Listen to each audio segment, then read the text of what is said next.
ఈరోజు లంచ్లోకి నేను cauliflower curry చేస్తున్నాను. దానికోసం ముందుగా పొయ్యి మీద బాండి పెట్టుకొని అందులో 2 స్పూన్ల ఆయిల్ వేసుకుంటున్నాను.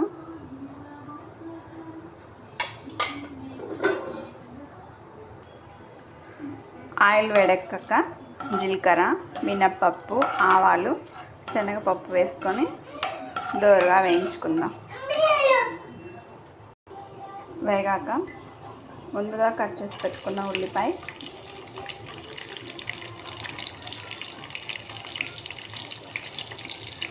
ఎండుమిర్చి వేసుకుందాం.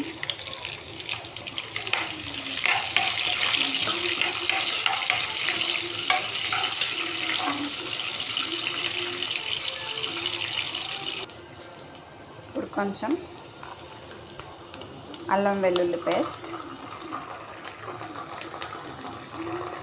ఉల్లిపాయలు వేగాయి, కొంచెం కరివేపాకు, పోపు వేగిపోయింది.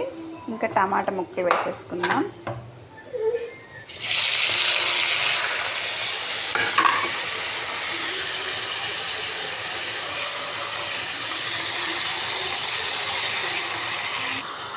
తొందరగా మగ్గాలంటే కొంచెం ఉప్పు, పసుపు వేసి కొంచెం సేపు మగ్గనిద్దాం. టమాటా ముక్కలు మెత్తబడ్డాయి. ఇంకా ముందుగా వేడి నీటిలో శుభ్రం చేసి పెట్టుకున్న క్యాలీఫ్లవర్ ముక్కలు వేసేసుకుందాం.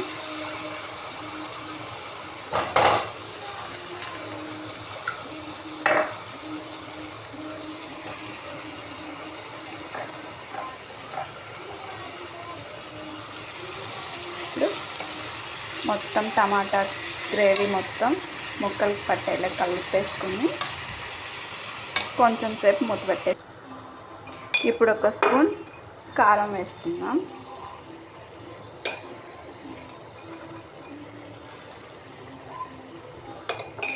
కారం వేసి ఒక 10 నిమిషాలు మగ్గని. కర్రీ ఆల్మోస్ట్ మగ్గిపోయింది. ఇప్పుడు మసాలా వేసుకుందాం.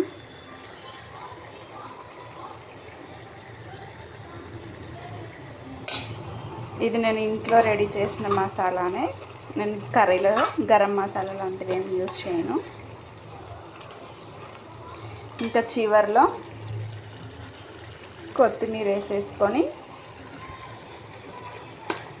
ఇంకో 2 నిమిషాలు ఉంచేసుకొని స్టవ్ ఆఫ్ చేసుకోవడమే. క్యాబేజీ